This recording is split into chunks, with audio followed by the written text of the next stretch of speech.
आस्था कौशिक और आज न्यूज 18 की चुनाव एक्सप्रेस आप पहुंची है यूपी के मुरादाबाद। यहां पर जनता से जुड़े मुद्दों पर होगी चर्चा, लेकिन आपको बता दें कि बीजेपी के संकल्प पत्र के बाद प्रधानमंत्री मोदी ने आज अपने इंटरव्यू में बहुत सी महत्वपूर्ण बातें कही। उन्होंने करप्शन से लेकर बीजेपी के विजन, अर्थव्यवस्था, रोजगार समेत बहुत सारे मुद्दों की बात की और विपक्ष पर जमकर निशाना साधा, विपक्ष को घेरा।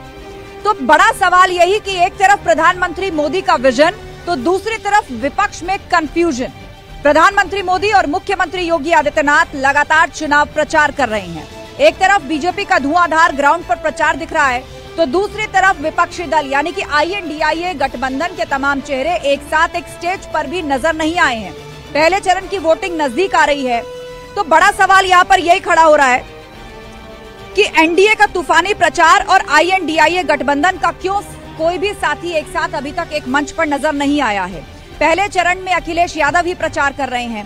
समाजवादी पार्टी कैंडिडेट तय करने में कंफ्यूज नजर आ रही है। 12 जगहों पर कैंडिडेट बदलने पड़े हैं, जिसमें मुरादाबाद भी है, रामपुर भी है, मेरठ भी है, नोएडा भी है। कुल 12 जगह ऐसी हैं जहां पर कैंडिडेट्स को लेकर बदलाव या कंफ्यूजन की स्थिति बहुत ही साफ नजर आती है। दूसरी तरफ समाजवादी पार्टी में सवाल ये उठ रहा है कि क्या MY फैक्टर भी हाशिए पर है। विपक्ष अपने साथ चंद्रशेखर रावण को भी लाने में नाकामयाब रहा है और उसके साथ ही मुरादाबाद के मुद्दों पर होगी बहस। लेकिन सबसे पहले आप ये रिपोर्ट देखिए।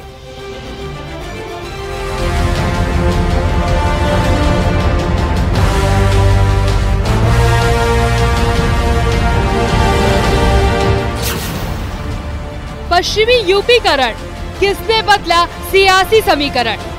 कि मैं एक झटके में गरीबी हटा दूंगा तो देश सोचता है ये क्या बोल रहे हैं।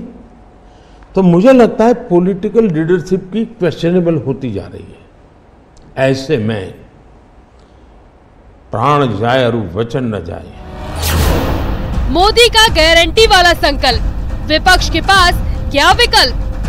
आगामी 5 वर्ष के लिए हमारा विजन डॉक्यूमेंट क्या होगा। संकल्प पत्र में एक एक सेक्टर को चिन्हित करके उसका उल्लेख भी किया गया है।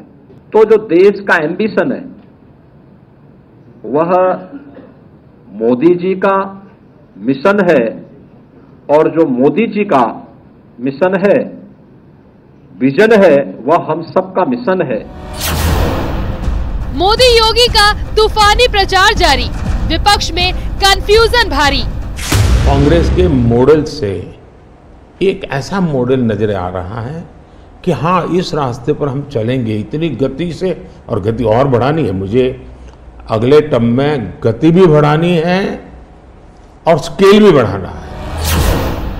फतवा माफिया पर वार, बीजेपी के आगे विपक्ष क्यों लाचार। कोई जेल में, कोई जहन्नुम में, और बाकी जो बचे हुए हैं स्वयं ही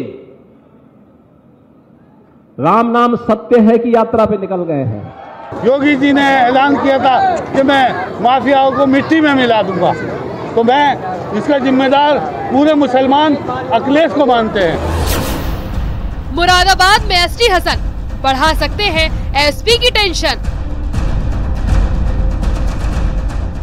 देश में 370 से अधिक कमल खिल रहे हैं और 400 से अधिक हमारे NDA के साथी जीत करके आ रहे हैं। एक तरफा चुनाव जीत रहे हैं। यहाँ कोई भी दल लड़ाई में नहीं है। समाजवादी पार्टी का जो गठबंधन है वो आकंठ भ्रष्टाचार के दलदल में डूबा हुआ है।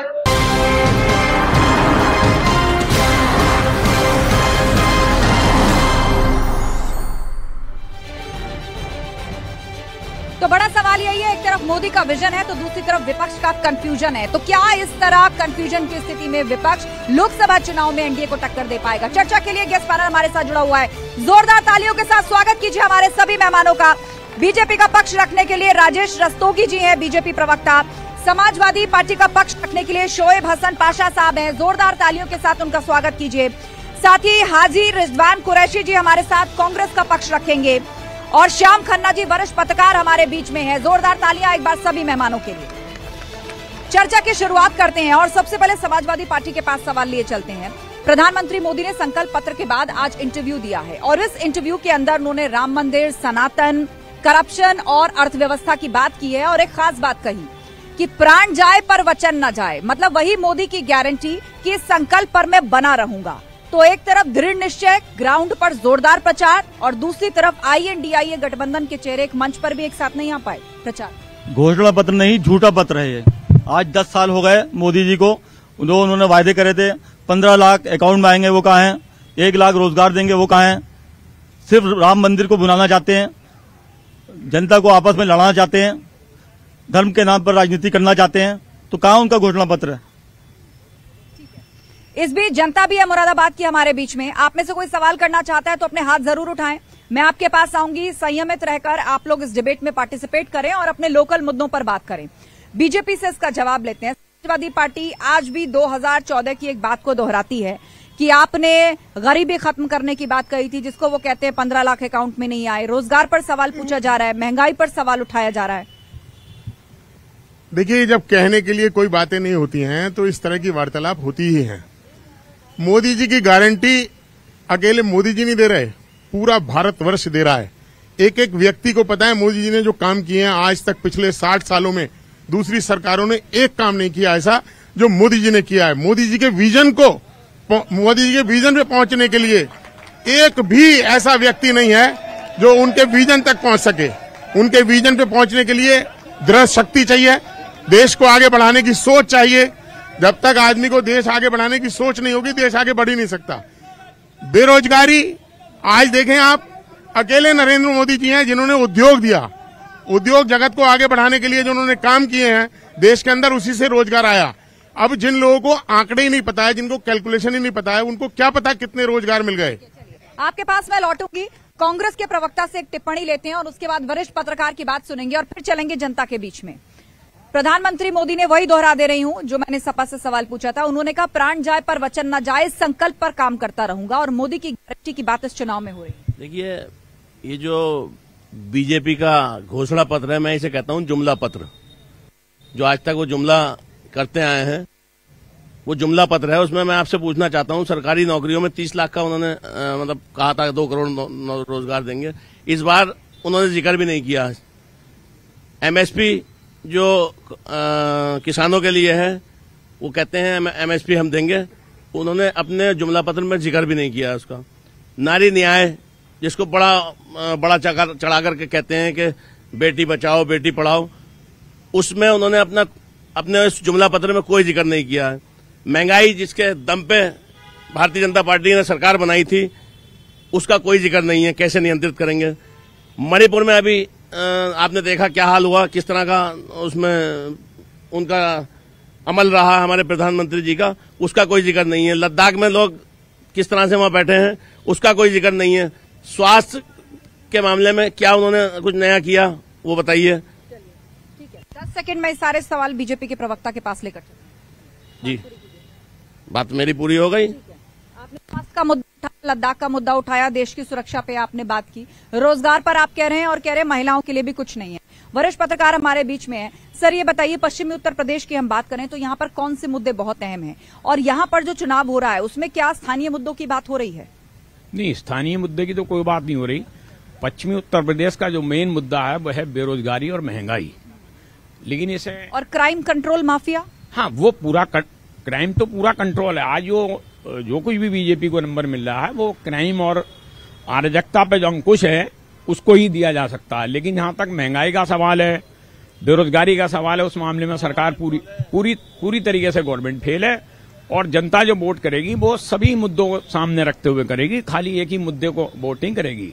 उसके आगे महंगाई भी है, बेरोजगारी भी है, पुराने वायदे भी हैं। फिर सबसे बड़ी बात यह है कि जो 10 साल का रिकॉर्ड अपना रखना चाहिए, वो आज तक कभी भी इस गवर्नमेंट ने अपना रिकॉर्ड कभी नहीं रखा जनता के सामने कि हमने 10 साल के अंदर ये काम करा है या आगे हमारा विजन ये है। ये जो सब रहा, ये सब ध्रुवीकरण एक तरह से करके पूरा चुनाव अब तक हुआ है। लेकिन जनता बहुत चालाक है, बड़ा साइलेंट वोट है और वो किधर भी कहीं भी कुछ भी रुख हो सकता है वो सब। ठीक है, जनता के बीच में चलते हैं, हाथ उठाइए जिसको अपनी बात रखनी है। जी, सबसे पहले आप आए, क्या नाम है आपका और किससे सवाल है या क्या कहना चाहते हैं? मेरा नाम दिशान खान है। मेरा सवाल बीजेपी से है। जैसे कि रस्तोगी जी ने भी कहा कि हमने सत्ता में आने के बाद ये करा। मुझे ऐसा लगता है कि इनको, बीजेपी वालों को ऐसा लगता है कि 2014 के बाद से हिंदुस्तान पैदा हुआ है। उससे पहले हिंदुस्तान में कुछ नहीं था, हम सब लाला बाला हुकशी थे, हम पत्ते खा रहे थे, पत्ते पहन रहे थे। 14 के बाद से ही हिंदुस्तान में सब कुछ हुआ है। देखिए, झूठे वादे, 2 करोड़ नौकरियां देने के वादा कहा था, वो भी झूठा साबित हुआ। 15 लाख का वादा किया था, वो भी झूठा साबित हुआ।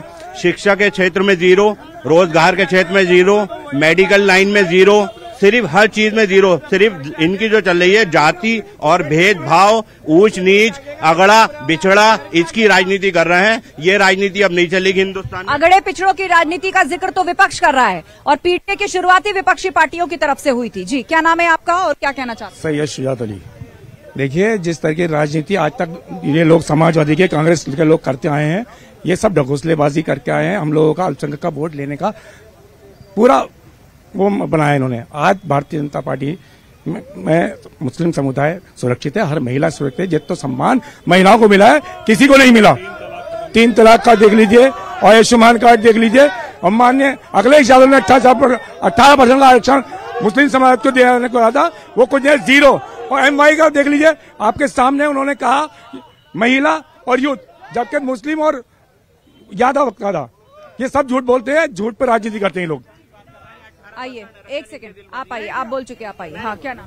मेरा नाम कामिल मंसूरी है। मैंने, जैसे अभी आपने बताया कि उन्होंने अपने संकल्प पत्र में वादा किया है, तो मैं पूछता हूं, क्या उन्होंने अपनी ये गारंटी दी कि महिलाओं के लिए क्या करेंगे? क्या उन्होंने मणिपुर में जो घटना महिलाओं के साथ अत्याचार किए गए, उनके साथ एक मानवता शर्मसार हुई, क्या उन्होंने उनके लिए कोई गारंटी की योजना लागू की? हाथरस में एक बेटी को उनके मंत्री ने मारा, क्या उसकी एक गारंटी पैदा की कि एक गारंटी वो देंगे कि महिलाओं की सुरक्षा करेंगे, कि युवाओं के लिए रोजगार की एक उन्होंने गारंटी? आपने संदेश खाली का नाम क्यों नहीं लिया, मुझे बताइए। वहाँ भी ज्यादती हुई है ना, संदेश खाली का नाम आपने क्यों नहीं? हम कहते हैं, वहाँ का भी कहते हैं, तो वहाँ क्या उन्होंने महिलाओं के प्रति अपराध कहीं भी हुआ, वहाँ सरकारें नहीं देखी जानी? तो महिलाएं कहीं की भी हों, महिलाओं के लिए क्या गारंटी है? उनकी महिलाओं की सुरक्षा के लिए क्या गारंटी है? आज अगर समाजवादी पार्टी ने डायल 100 दी थी, तो उसका महिलाएं पूरा लाभ उठा रही हैं। अगर कहीं कोई घटना होती है तो 5 किलोमीटर पे, हर 5 किलोमीटर में डायल 100 है, उस डायल 100 से महिलाएं सम्मान पा रही है। आइए, इधर आइए आप।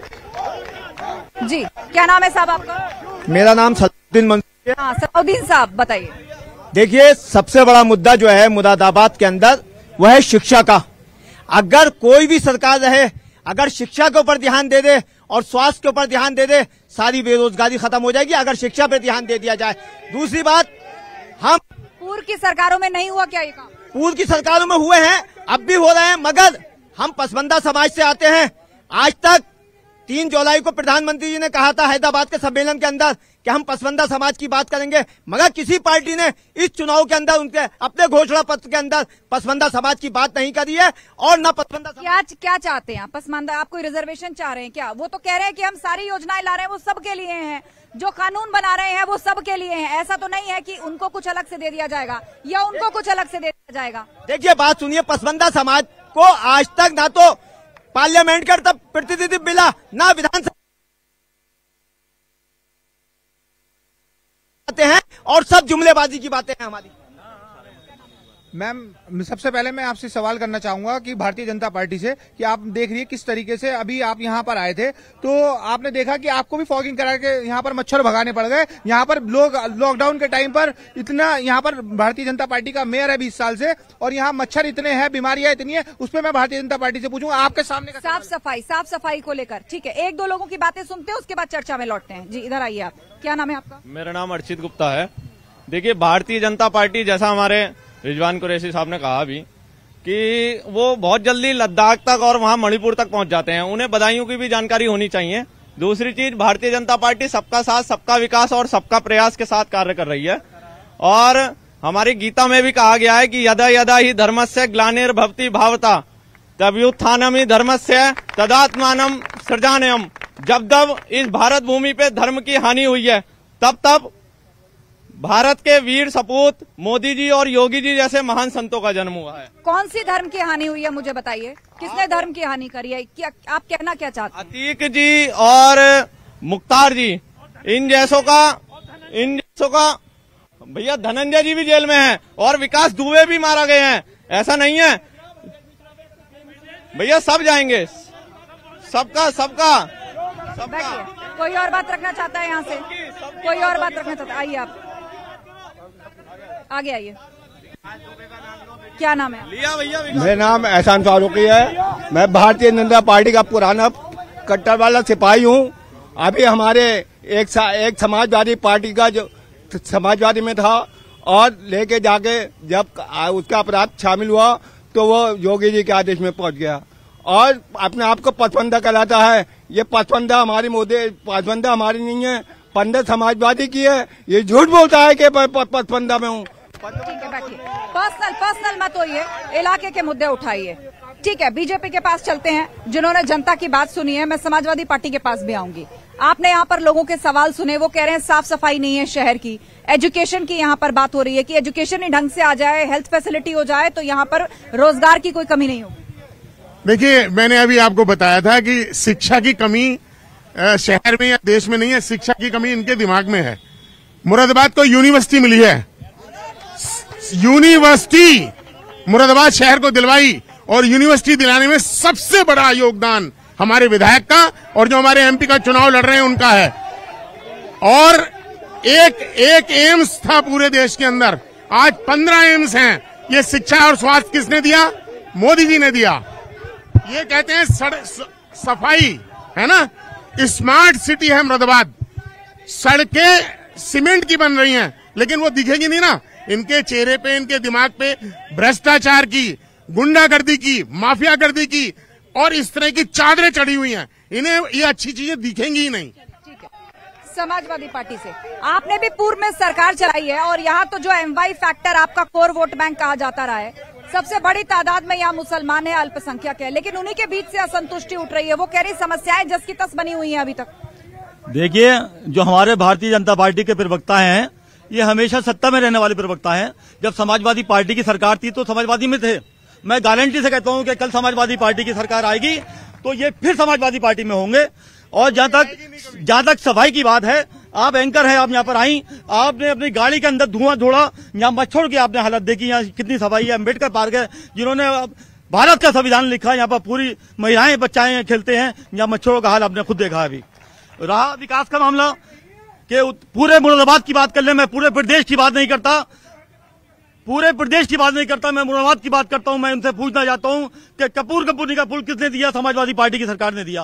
रामपुर का पुल किसने दिया? समाजवादी पार्टी की सरकार ने दिया। अगवानपुर का पुल किसने दिया? समाजवादी पार्टी की सरकार ने दिया। आज 7 साल की सरकार भारतीय जनता पार्टी की हो गई, एक भी पुल, एक भी रोड बता दें हमें कहां पर है। मैं भाजपा प्रवक्ता से जवाब लूंगी, आप लोग भी संयम बनाए रखिए, मैं फिर लौटूंगी आपके बीच में। ठीक है, आप कुछ कहना चाहते हैं? लगातार कांग्रेस पर आरोप लगता है कि सबसे ज्यादा केंद्र में तो आप ही ने सरकार चलाई और अल्पसंख्यकों का इस्तेमाल केवल वोट बैंक के तौर पर किया, उनकी किसी समस्या पर आपने हाथ नहीं रखा। जब हमारे लोगों ने सरकार चलाई उस वक्त देश के क्या हालात थे, ये अगर व्हाट्सएप यूनिवर्सिटी से अगर आप देखेंगे तो सब कुछ मिल जाएगा। दूसरी बात, मैं अपने छोटे अनुज अभी एक बता रहे थे, जिन्होंने जिक्र किया 2 माफियाओं का, साहब मुख्तार साहब और दूसरे अतीक साहब। उन्होंने विकास दुबे का भी नाम लिया साथ में। मैं कुछ कहने जा रहा हूँ। क्या विकास दुबे, क्या माफिया मुख्तार अंसारी या इन लोगों की मौत क्या नेचुरल थी? क्या कानून इन्होंने अपने हाथ में लेने का ठेका ले रखा है योगी जी ने या मोदी जी ने? कानून जो संविधान जो हमें अधिकार देता है उसका कोई मतलब यूज नहीं है। मतलब ये जिसे चाहेंगे उसको ठोक देंगे, उसको गोली मार देंगे, ये इसको जस्टिफाई कर रहे हैं। डिप्टी सीएम केशव प्रसाद मौर्य ने कहा कि ये सारे माफिया तो खड़े किए और बड़े किए ही सपा के थे, कि सपा गुंडों को बनाने वाली फैक्ट्री है। तो आप मुझे बताइए, कानून का राज कहाँ हुआ? अभी मेरे बड़े अनुज, मेरे बड़े भाई ये कह रहे थे कि 10 साल में इन्होंने कानून का राज स्थापित किया है। कहाँ है कानून का राज? विकास दुबे का एनकाउंटर कर देते हैं, कानून का राज है।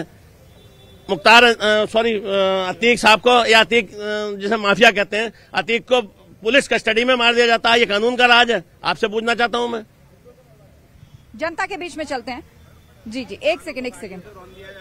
हाँ, इधर क्या नाम है आपका? देखिए, आपके चैनल के माध्यम से मैं कहना चाहूंगा कि आज भी योगी जी और मोदी जी जो योजना गिनाते हैं, मैं आपके चैनल के माध्यम से बताना चाहता हूं, जो विश्वकर्मा इन्होंने योजना चलाई थी 2019 के अंदर, उसकी पेमेंट अभी तक नहीं हो पाई है। अभी इन्होंने फिर 2023 की मतलब जो चलाई थी उसकी अभी तक कोई मतलब जो पेमेंट नहीं आई है। उसमें हमारे आर्टिजन परेशान है। मेरा सवाल बीजेपी के है। अब इन्होंने ये कहा कि मोदी जी ने 10 साल में वो किया जो 60 साल में नहीं हुआ। हाँ, मोदी जी ने वो कर दिया 10 साल में जो कोई नहीं हुआ। 10 साल में उन्होंने मोदी जी ने पेट्रोल 100 रुपए कर दिया, सिलेंडर 1000 रुपए कर दिया। मानते हैं मोदी जी ने वो कर दिया जो किसी ने नहीं करा था।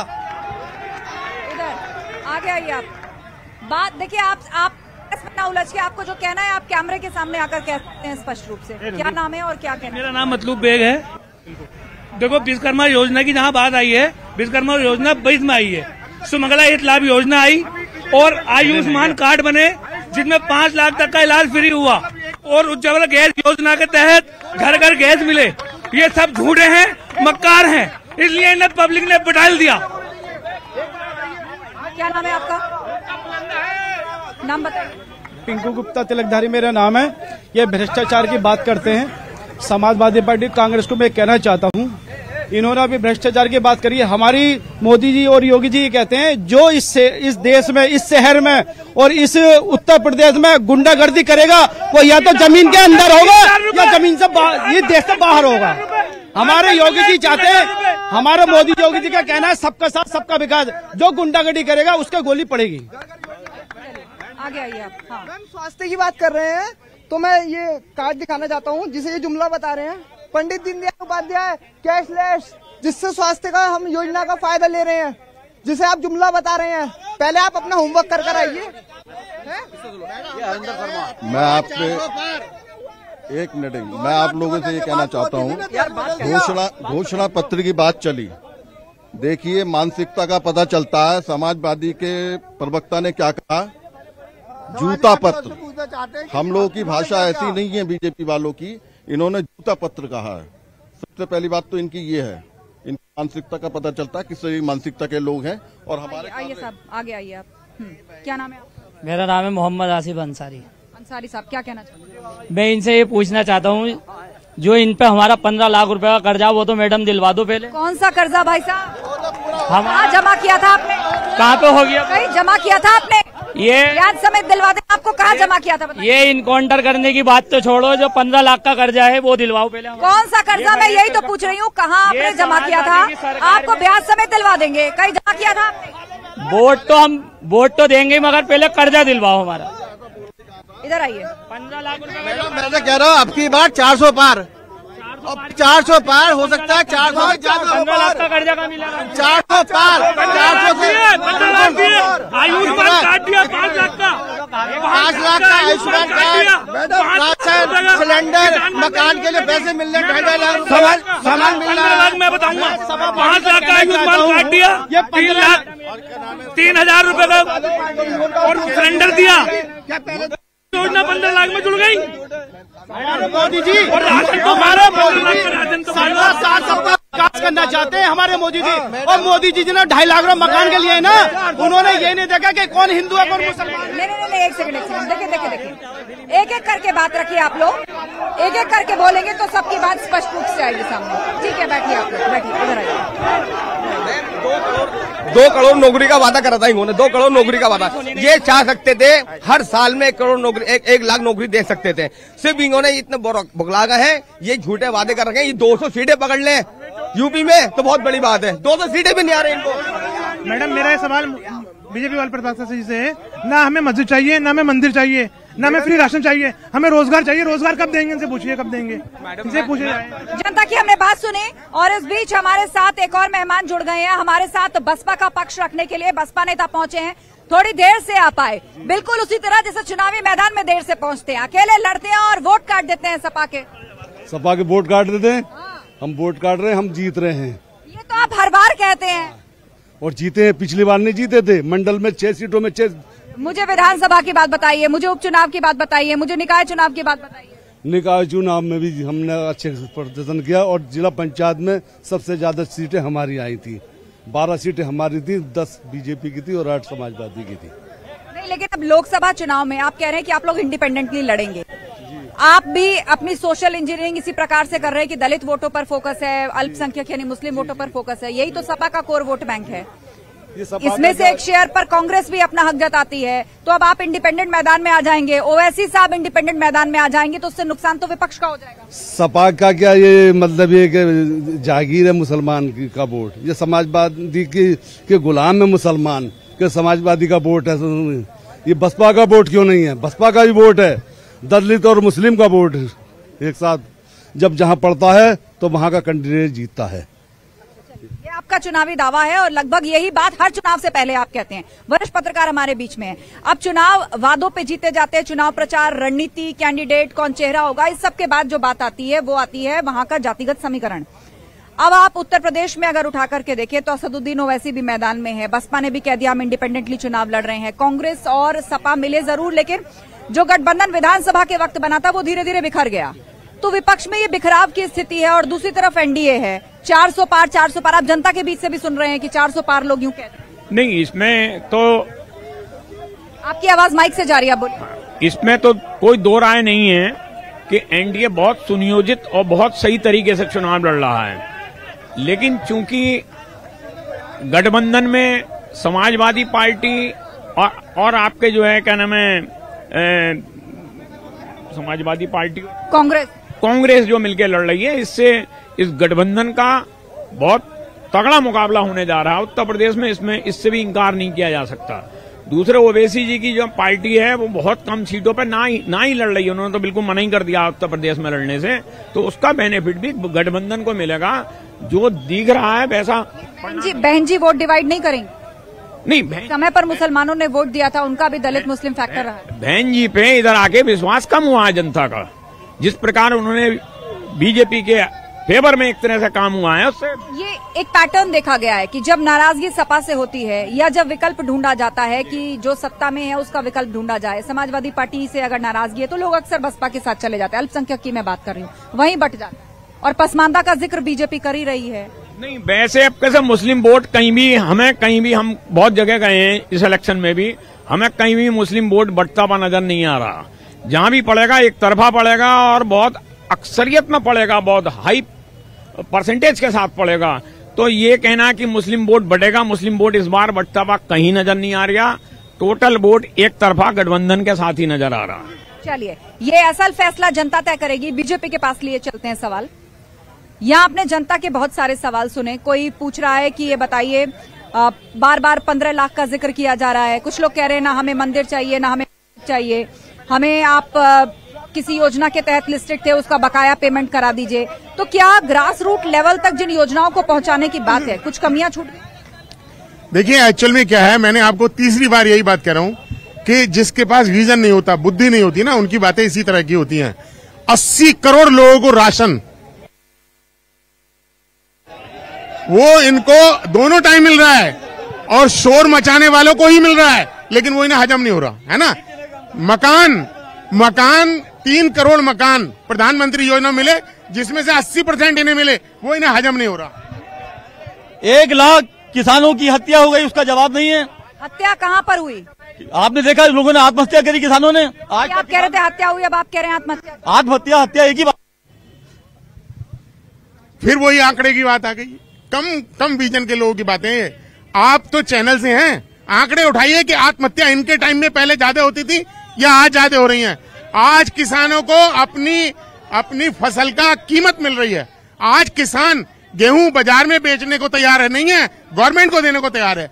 चावल बाजार में बेचने को तैयार नहीं है, गवर्नमेंट को देने को तैयार है, क्योंकि उसको पैसा मिल रहा है। अब ये कह रहे थे, अभी कोई साहब कह रहे थे पुल नहीं बने। ये सोनकपुर का पुल किसने दिया? ये कपूर कंपनी का पुल किसने बनवाया? झूठ। ये समाजवादी पार्टी ने प्रस्ताव दिया। आप जो जुमलों की सरकार है, आप झूठ पे इस्तार है। नहीं है, ये सड़कें जो बन रही हैं देश के अंदर, आप सोचें जो आदमी देश चला रहा है उसकी बातें प्रदेश के आदमी से कर रहे हैं। एक और नहीं, सवाल पे आगे बढ़ते हैं। चलिए ठीक है, शांत हो जाइए आप। नहीं, शांत हो जाइए। सवालों में आगे बढ़ते हैं। आरोप लगता है कि राम मंदिर का जिक्र होता है, सनातन का जिक्र होता है, श्री राम का नाम आप लेते हैं जब आपको मुद्दों पर जवाब नहीं देने होते, और इस बार भी 24 के चुनाव में सनातन और राम मंदिर का मुद्दा रहेगा। देखिए, इतनी देर आपने मुझसे सवाल पूछे, मैंने एक बार राम मंदिर का जिक्र नहीं किया, लेकिन राम मंदिर हमारी आस्था से जुड़ा हुआ है, हमारे जीवन से जुड़ा हुआ है, हमारे रोम रोम से जुड़ा हुआ है। भगवान राम के हम अनुयायी हैं, भगवान राम हमारे लाडले हैं, उनमें हमारा जीवन बसता है। अगर हमने उनका मंदिर बनवा लिया तो ये अच्छा किया कि बुरा किया? पब्लिक से पूछिए। अकेले मोदी जी हैं जिनकी वजह से, योगी जी और मोदी जी की वजह से राम मंदिर बना। मैं भारतीय जनता पार्टी के प्रवक्ता से पूछना चाहता हूं, राम मंदिर आपने बनवाया या सुप्रीम कोर्ट ने बनवाया? जवाब दें। ठीक है, एक टिप्पणी पर कांग्रेस से लेते हैं, फिर मैं बीजेपी का। पहले बीजेपी से इनका सवाल का जवाब ले लीजिए कि भारतीय जनता पार्टी ने बनवाया है या सुप्रीम कोर्ट ने बनवाया है, ये जवाब क्लियर करें। बीजेपी के पास चलते हैं, उसके बाद जनता के बीच में आएंगे इसी विषय। राम मंदिर भारतीय जनता पार्टी से जुड़ी हुई जनता ने बनवाया है, वो पैसा जनता का है, भाजपा का पैसा नहीं है। हमारे पास जो भी राम मंदिर बनाने के लिए पैसा आया वो इस जनता का पैसा है। ये जो विद्रोही लोग हैं, जिनकी सोच विद्रोही है, उनका पैसा नहीं है वो। चलिए जनता के बीच में चलते हैं, मैं आऊंगी इधर। कोई कुछ कहना चाहता है? एक सेकंड। नहीं, संयम। राम मंदिर किसी एक का नहीं है, राम मंदिर हर एक हिंदू, हर एक सनातन का है। मेरा नाम फैज है, मैं 18 साल का हूँ, ये मेरा पहला वोट है। मेरे जैसा लाखों करोड़ों यूथ का एक ही सवाल है, नौकरी का क्या, महंगाई का क्या, रोजगार का क्या, कारोबार का। मंदिर का तमगा अपने ऊपर क्यों लगाते हैं? वो सुप्रीम कोर्ट ने बनाया था, जब सुप्रीम कोर्ट ने बनाया तो अपनी उसका श्रेय क्यों लेते हैं? तो ये कहिए कि हमने बेईमानी से करा दिया, जब सुप्रीम कोर्ट ने आदेश दिया, सुप्रीम कोर्ट ने बनाया। मोदी जी योगी ने कहाँ से बनवा दिया वो? Ma'am, my name is Zubair. Madam, मैं एक अपील करना चाहता हूँ। Ma'am, my name is Zubair. I just want to know something from the leader of BJP. China has acquired almost 4,000 square kilometer of land from India. Why BJP and the Modi is silent on this big topic, right? And if they are saying that Modi ji has done so many things for the people of our country, then why don't he just come in front of the media and going to do a press conference so in front of the all press? Okay. And the third thing, ये जो 2.5 लाख रुपए का जो ये बता रहे हैं कि प्रधानमंत्री आवास योजना बनाने के लिए दी है, मैम मुझे एक भी यहाँ पे बंदा जवाब दे दीजिए, 2.5 लाख रुपए में किसी का भी घर बन जाएगा? 2.5 लाख का कर्जा और करना पड़ता है, 2.5 लाख रुपए का कर्जा और करना पड़ता है। ये कर्ज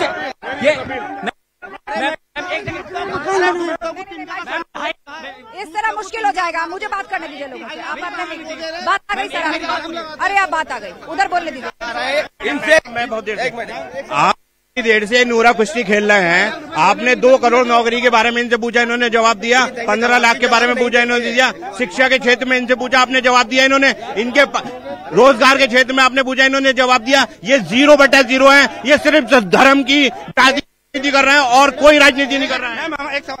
मैम, पहले आप इनसे ये पूछ लीजिए, ये कहते हैं कि हमने हिंदुस्तान की तरक्की करी। लोगों को अनाज तरक्की वाले देशों में बांटा जाता है या गरीब देशों में बांटा? तो सिर्फ एक बात का सवाल। देखिए, अब ये बात कहना चाहता हूं, अभी आपने कि या योगी जी की नहीं हो सकती, इन लोगों की भाषा की वजह से इनसे समाजवादी, वो बीजेपी से लोग जुड़ना नहीं चाहते। जो भाषा का इन्होंने पसमंदा समाज के लिए जो भाषा का इन्होंने इस्तेमाल किया है, इसी वजह से इनसे लोग जुड़ना नहीं चाहते। अभी ये कह रहे थे कि पसमंदा समाज कुछ नहीं है, हर चरण में पसमंदा समाज इस बार वोट करके दिखा देगा इन्हें पसमंदा समाज क्या है। चलिए ठीक है, पसमंदा समाज इस बार दिखा देगा कि समाजवादी की सरकार बन के रहेगी और बीजेपी को वोट पसंद समाज डाल के नहीं रहेगा। चलिए आगे बढ़ते हैं, आगे कुछ और अगले राउंड में मैं आती हूँ, पीछे चलते हैं। ठीक है, बिल्कुल आगे इस तरफ, ठीक है। जो जिससे बात नहीं रखी, आप बोल चुके हैं, आप मैडम मैं ये कहना चाहता हूँ समाजवादी पार्टी के लोगों से कि इस समय जो है हमारी माँ बहनें खुलेआम जो है सड़कों पे घूम रही हैं, कोई परेशानी नहीं है, किसी को भी कोई परेशानी नहीं है। और ये रोजगार की बात करते हैं, रोजगार तब मिलेगा जब आप शिक्षित होंगे। आप शिक्षित होइए तभी तो रोजगार मिलेगा। आप रोजगार करते हैं, शिक्षित होइए। मेरी भर्ती निकली, मैं भर्ती लीक हो गई, अब आप वरिष्ठ हैं और संयमित रहकर बात करिए। नहीं संयमित रहकर। मेरी भर्ती खाली गई। गरीब से पूछिए जिसका मकान बनाया 2.5 लाख में। ये यहाँ पे लोग बोल रहे हैं मोदी जी ने सब झूठ बोल रहे हैं। हिंदू देखिए ना, मकान बनाया आयुष्मान योजना।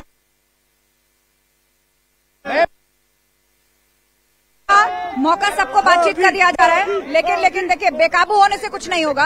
आप लोग अपनी सीट पर संयमित होकर बैठिए, उसके बाद सबके पास माइक। 2.5 लाख रुपए अगर नहीं लेने थे कि 2.5 लाख में मकान नहीं बनता तो लिए क्यों 2.5 लाख रुपए? चलिए बैठिए, आइए चर्चा में लौटते हैं। आप लोग अपनी सीटों पर बैठिए। दो मुद्दे आए हैं। एक तो गरीबों के लिए मकान की जो बात है, उसमें कहा जा रहा है कि बता दीजिए 2.5 लाख रुपए में किसके रहने लायक मकान बनेगा। और दूसरा, चीन के मुद्दे को उठाया जा रहा है कि विपक्षी पार्टियां भी यही कह रही है चीन अंदर तक घुस आया है, भारत की भूमि उसने ले ली है। देखिए, मैंने 5वीं बार वही सवाल का जवाब दे रहा हूं कि जिनका विजन ही नहीं है, जिनको पता ही नहीं दुनिया में क्या हो रहा है, इनको मालूम ही नहीं चीन कहां घुस आया है, चीन क्या कर रहा है। अरुणाचल प्रदेश में पहली बार भारतीय जनता पार्टी के हमारे माननीय मोदी जी ने सड़क बना दी, नहीं है तो क्या करेंगे? 2.5 लाख रुपए की बात है, जिस व्यक्ति के पास 2.5 रुपए नहीं है, 2.5 लाख रुपए देके एक कमरे का मकान बन गया, उससे पूछो जाके कि वो झोपड़ी में रहता था, छत टपकती थी, ठंड में कांपता था, आज उसे एक कमरे का मकान मिल गया, उसमें अपनी जिंदगी बसर कर रहा है। कभी उनका इंटरव्यू लीजिए, वो कितनी खुश है वो लोग।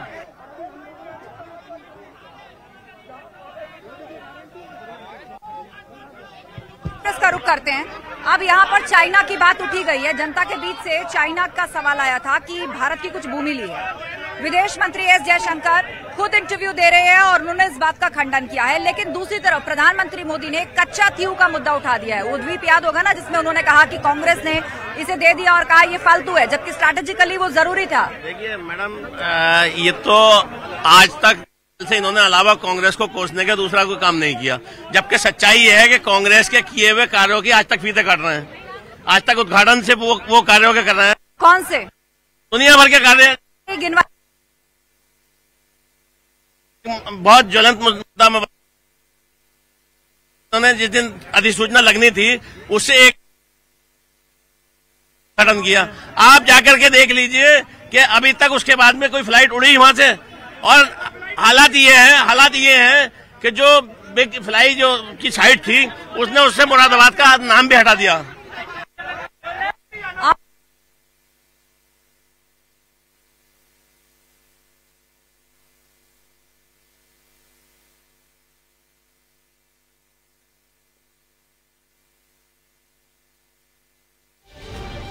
मोदी और साथ से योगी बराबर झूठ बोल रहे हैं। जैसे अभी हमारे भारतीय जनता पार्टी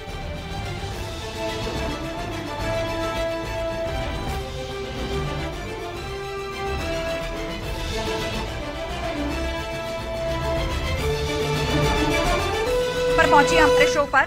जी, क्या आपका और आप क्या कह रहे हैं? फरहान अंसारी और मैं एक मुस्लिम समाज से आती हूँ। भाई सब कह रहे हैं खड़ी है, इनसे पूछिए और सरकार ने मुस्लिम समाज के लिए या फिर महिलाओं के लिए क्या काम किए हैं।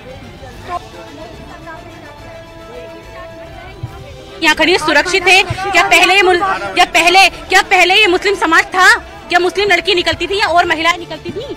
देख लीजिए इर्द गिर्द कितने सारे, हम 3 महिलाएं यहाँ पर हैं, उस सेफ खड़े कह सकते हैं घर से मोदी सरकार में कि क्या आज की सरकार महिलाएं यहाँ पे थी, रेप की घटनाएं कितनी होती थी, सुरक्षित नहीं थी। 9 बजे के बाद महिला घर से नहीं निकल सकती थी, कांपती थी घर से निकलते में। आज महिलाएं सुरक्षित है और खड़ी है। कौन सी सरकार में खड़ी है? देखिए आप, जो ये मोदी पे आरोप लग रहे हैं तो ये आरोप तो लगेंगे ना, अपने आप लगाएंगे।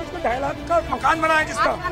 मेरा नाम गुड्डी चौहान, मैं आपके न्यूज चैनल के माध्यम से कहना चाहती हूँ कि ये तो सारी जो सरकार है, ये तो एक बरसाती मेढक है और आती हैं और चली जाती हैं। लेकिन मोदी जी और योगी जी के हमें कोई नहीं ले सकता। मोदी जी ने जो किया है वो किया है। जागरूक है। हमें गर्व है कि हमारे मोदी जी चाय वाले थे। हमारे मोदी जी हमें गर्व है कि एक चाय वाले थे। उन्होंने एक चाय वाले ने जो कर दिया वो किसी ने नहीं करके दिखाया। भाजपा ने करके दिखा दिया। अच्छा, मुझे एक बात बताइए, जब 3 तलाक के मुद्दे की बात हुई तो बहुत विरोध का सामना सरकार को करना पड़ा था इस फैसले को लेकर। बहुत सारे आप ही के अंदर से जो बुद्धिजीवी वर्ग था उनका ये कहना था कि मुसलमानों के इशू से क्यों छेड़खानी कर रहे हैं, ये हमला है, मुसलमानों को भगा दिया जाएगा, देश में नहीं रहने दिया, इस तरह की बातें की जा रही थी। वो जो था, जो मुस्लिम समाज के लिए 3 तलाक का मोदी जी ने निकाला था, उसके लिए आज मुस्लिम बहनें मोदी जी को गर्व, भाईजान के लिए गर्व महसूस करती है। कहती है जो सरकार ने हमारे लिए मुस्लिम बहनों के लिए किया वो किसी सरकार ने नहीं किया। आज मुस्लिम बहनें 3 तलाक को लेकर अपने घरों में, परिवार में सेव हैं।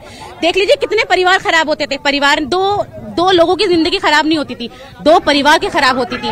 आज विकास को तो छोड़िए, अगर मुस्लिम बहनों की बात है तो सरकार ने काम किया है वो किसी और सरकार ने काम नहीं किया है। कितनी देख लीजिए, सारी योजनाओं का लाभ सबको बराबर मिल रहा है। किसी और योजना का न हिंदू न मुसलमान, हर एक योजना का लाभ मुस्लिमों का बराबर मिल रहा है। मेरा नाम शीतल राजपूत है। महिलाओं को आगे बढ़ने के लिए समूह के रूप में हम समाज में सामने आए और आज मैंने अपने पैरों पे खड़ी हूँ, अपने परिवार को चला रही है। हम लाचार नहीं है, हम आधी रात को बाहर निकल सकते हैं। मोदी जी जिंदाबाद। देखो, पहले इन्होंने कहा चौकीदार चोर है, ठीक, हम सब चोर बन गए, इन्होंने टोटी चुराई, ठीक। आज इन्होंने जुमला कहा कि मोदी जी का कोई परिवार नहीं है। आज ये पूरा परिवार मोदी जी का खड़ा है। हम पूरा परिवार मोदी परिवार।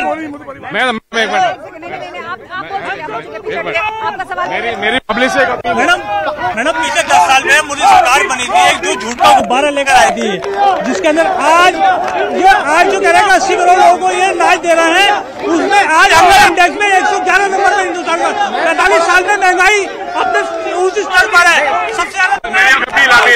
मेरी अपील है मुरादाबाद की जनता से हाथ जोड़ के संयम बना रखे, अपने शहर का नाम खराब न करें। भाजपा का पार्षद प्रत्याशी हूँ, मैंने 2000 आयुष्मान कार्ड बनवा के दिए जनता के, और मेरे वार्ड में जाकर पूछ सकते हैं इन विपक्ष वालों ने।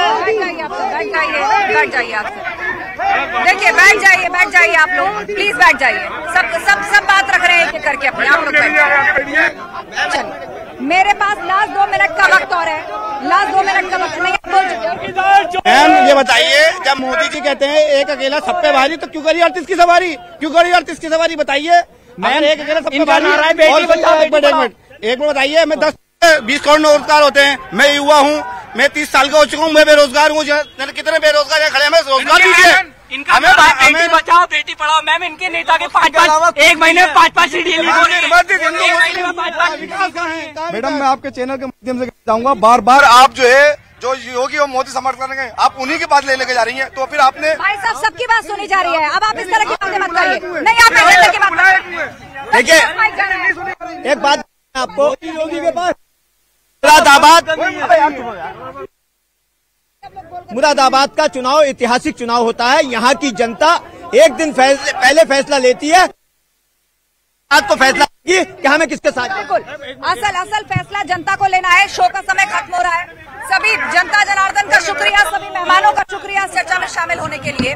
तो मुरादाबाद के लोगों ने अपने मुद्दे साफ कर दिए हैं। 19 तारीख को पहले चरण का मतदान है। बीजेपी धुआंधार प्रचार में जुट रही है, विपक्ष भी अपनी तरफ से जोर लगाने की पूरी कोशिश कर रहा है। मुरादाबाद में चुनाव एक्सप्रेस की इस डिबेट में बस इतना ही। कल रामपुर में आपसे होगी मुलाकात, आप बने